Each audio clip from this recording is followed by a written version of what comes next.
Newton. I talked to everybody.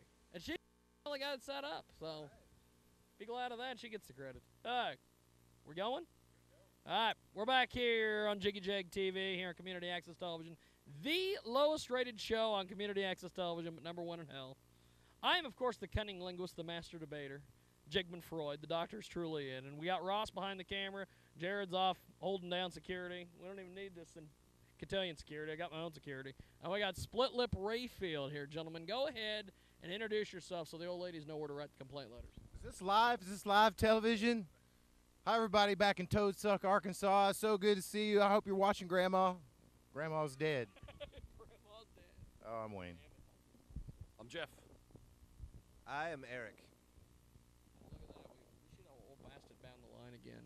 Dang it. So I instantly regret doing that deal because that's probably the part you're going to use, I can tell. Probably. Okay, gentlemen, explain to me, what the heck is a Split Lip Rayfeild? It's a band with a couple of guys in it that play music. Where'd this name come from? That's a guy my parents went to high school with, Billy Rayfield, and they called him Split Lip from his chapped lips every winter. There's no big story. It's just No big story. some guy. Just some guy. So, you guys, I've heard your music described as acid bluegrass. Is that correct, or is there a better definition? I don't know about acid bluegrass. I would just say it's aggressive, acoustic, bluegrass, roots-oriented music. But if you want to call it acid bluegrass, whatever. I have your permission to call it acid bluegrass. Okay.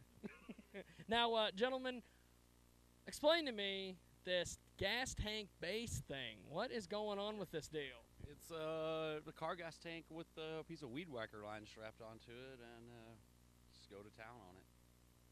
Where the hell did you come up with this thing? Out as a wash tub bass, and then it just sort of evolved into this thing.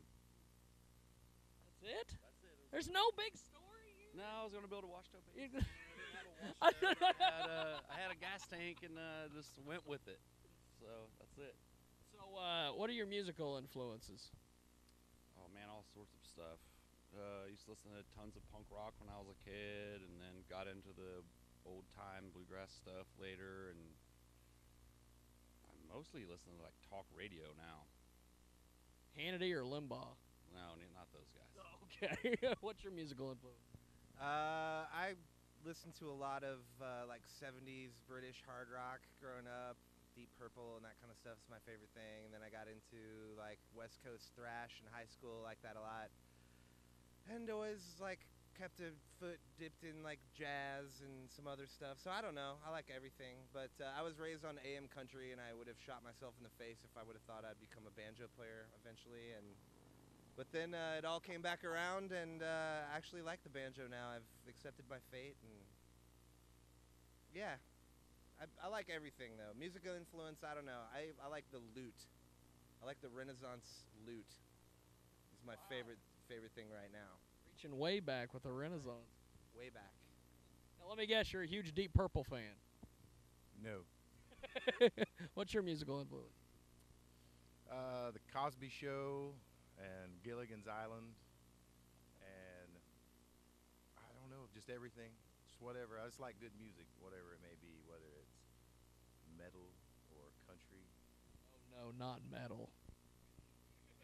I'm not like a metal head or anything like that. I have some metal records, but probably more country records.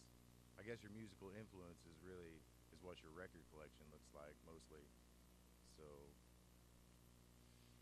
I don't know. I'd have to look at it, see what's in there. Get back to me. What is the worst show you guys have ever played? Oh, there's a bunch of them. I don't know. How about the Shreveport, Louisiana show? The Oh. Rustic Cowboy.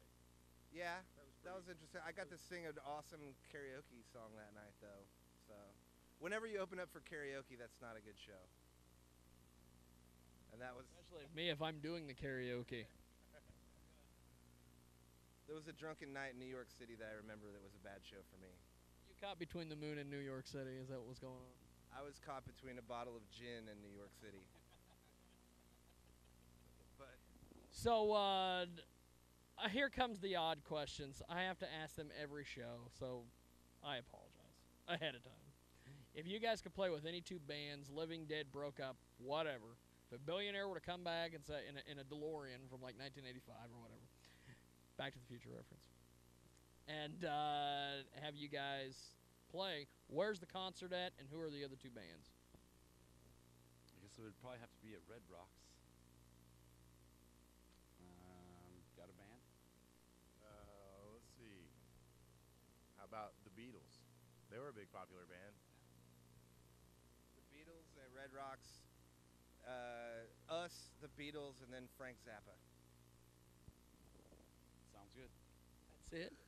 Who opens and who closes? We open and we'll close. And then we would close too. So here comes the odd question. And if you were a dildo, what would you be named? Man, I don't know. Jeff. Jeff. Not Neil. This is a ludicrous question. I don't know what to answer. You don't have A one? question like that. I know. It's why I'm here, brother. That is a retarded fucking question. I'm sorry. Hey, that'll work. Probably Old Tripod or Daddy Longstroke.